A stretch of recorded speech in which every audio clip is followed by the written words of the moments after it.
I'm Sheri Richerson, and welcome to another edition of the Experimental Homesteader. And today we're going to be talking about starting canna seeds. And these little guys are canna seeds that I saved from plants I grew. What I do with them is I dump the canna seeds into a little container like this. I fill the container with some hot water.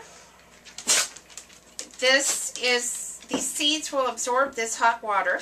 Okay, I'm going to put a lid on like that, and I'm just going to set that aside and try to keep it warm. I'm going to change the water 2 to 3 times a day until the seeds start to swell and look something like this. And I know you can't see this very good here, but I am going to put up a little photo so you'll be able to see that.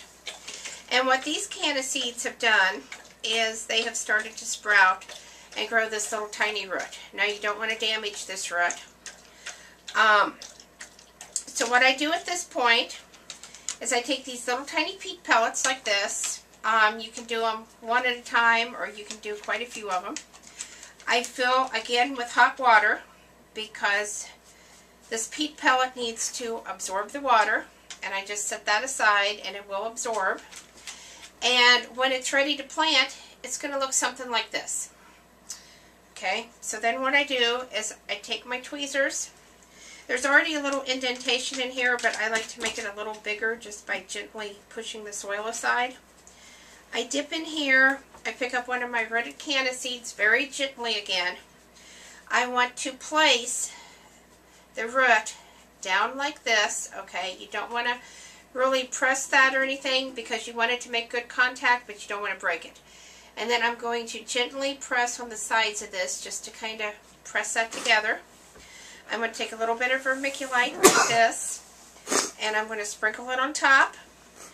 I'm going to set that into a heated covered chamber, and those are just your regular flats that you can buy at the store that have the plastic lid on them. That's all it is. You can use a heat mat, not use a heat mat. Just depends on where you live, the time of year, and the temperature in the area you're germinating at. And what you're going to end up with, as this grows and starts to root, is a little tiny canna plant. And you can see how the roots are coming out of this. And once this happens, what I'm going to do is fill a larger peat pot with some potting mix. I'm going to press it back like this. I'm going to gently set this down because, again, I don't want to damage these roots.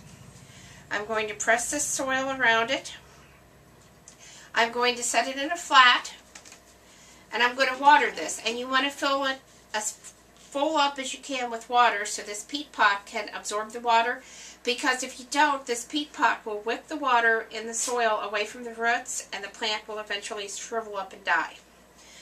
And the other thing I want to show you is you can see now how this little peat pot we started is beginning to absorb the water. It does take a while, so you want to give it plenty of water. You can pour off any extra that you end up not needing. And another type of seed that I wanted to show you that I start this way, these are amaryllis seeds, and they're just very thin little papery seeds, really not much to them, and they just float on top of the water. And as they begin to root, they're going to put out a little root like that, and that means they're going to be ready to plant.